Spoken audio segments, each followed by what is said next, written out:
আসসালামু আলাইকুম আমার ফ্রেন্ড। আশা করছি সবাই ভালোই আছেন এবং সুন্দর আছেন। তো আমি আবারও আসলাম আপনাদের মাঝে আমার এই নতুন ভিডিও নিয়ে চীনা হাঁসের। আপনাদের কাছে একটা রিকোয়েস্ট, যারা আমার এই চ্যানেলটিকে এখন পর্যন্ত সাবস্ক্রাইব করেন নাই, দয়া করে চ্যানেলটিকে সাবস্ক্রাইব করে দিবেন।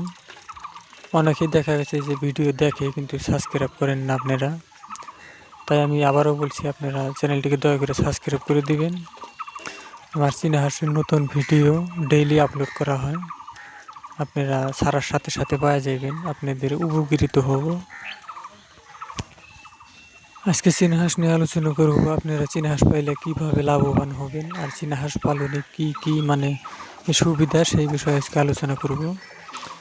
ভাই, চীনা হাঁস পালনে অনেক সুবিধা, অনেক খরচা কম। চীনা হাঁস পালা, চীনা হাঁস কিন্তু অনেক এই লোকাল হাঁসের চেয়ে কিন্তু অনেক খাবার কম খায়। আপনি যদি মুরগি পালেন, মুরগির চেয়ে কিন্তু চীনা হাঁসে খাবার কম খায়। আর চীনা হাঁসের মধ্যে লাভ যেটা আর কি দেখছি আমরা, বা আমি কিন্তু এই চীনা হাঁসের ফার্মে কিন্তু 2 বছর থেকে লাগাতার জড়িত আছি।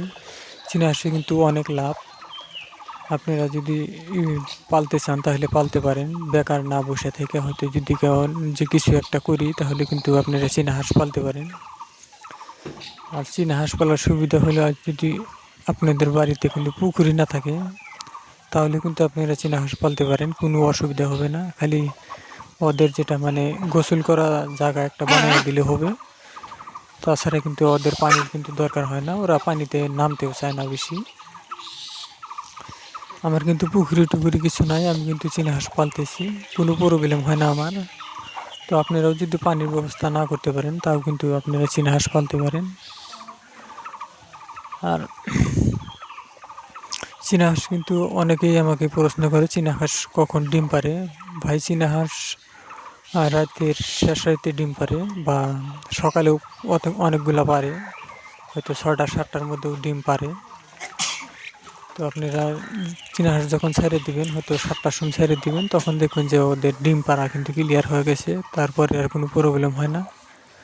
আর আপনারা এখন বর্ষাকাল আসতেছে, এখন তো বৃষ্টির দিন আসতেছে। আপনারা যদি যখন একসাথে যখন 4-5 দিন এক লাগাতার বৃষ্টি থাকবো, তখন কিন্তু আপনারা চীনা হাঁসগুলোকে এই ভিজাবেন না। ভিজালে কিন্তু ওদের ঠান্ডা লেগে যায়।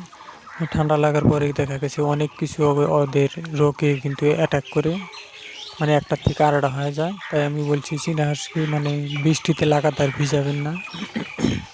আধা ঘন্টা 1 ঘন্টার জন্য বৃষ্টি আসলে ওটার মধ্যে ভিজাতে পারেন আপনারা, ওটা কোনো প্রবলেম হবে না। আর চীনা হাঁসে অধিক লাভ আমি বলছি আপনাদেরকে, আমি কিন্তু অনেক টাকা লাভ পাইছি চীনা হাঁস পালনে।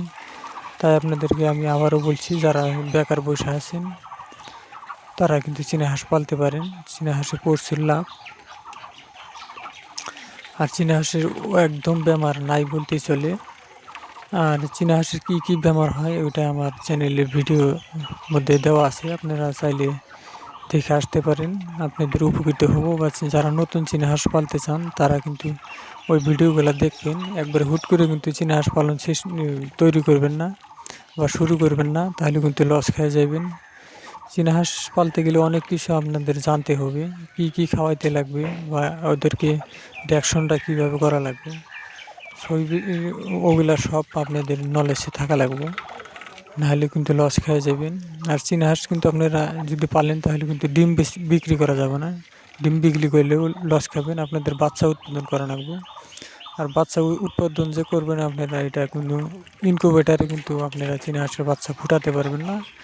ফুটে একবারে না ফুটাও না, কিন্তু ওটা কিন্তু 10টার মধ্যে আপনার 2-3টা ডিম ফুটবো, কিন্তু ওটা কিন্তু লস হয়ে যাবে। আপনারা চীনা হাঁসের ডিম চীনা হাঁস দিয়ে ফুটাবেন। আর লোকাল হাঁসে দেখা গেছে যে অনেক ওরা মারামারি করে, অনেক ওরা ক্যাচম্যাচ করে, কিন্তু চীনা হাঁস কিন্তু ভাই কোনো ক্যাচম্যাচ করে না, একদম শান্তশিষ্ট। ওরা কোনো মারামারি পছন্দ করে না বেশি, ওই বিষয়ে একটা সুবিধা আছে। আর এই লোকাল হাঁসে কিন্তু ভাই অনেক বেমার, কিন্তু ওদের কিন্তু বেমারে ফটাফট অ্যাটাক করে, আর ওই জিনিসটাও কিন্তু চীনা হাঁসের মধ্যে নাই। আমি ফলো করে দেখছি, ওদের সে বহুত এদের মানে রোগ ব্যাধি কম হয়, এদের রোগ প্রতিরোধ ক্ষমতা বেশি। তাই আপনাদের কাছে বলছি আমার ভিডিওগুলো দেখবেন, সাবস্ক্রাইব করে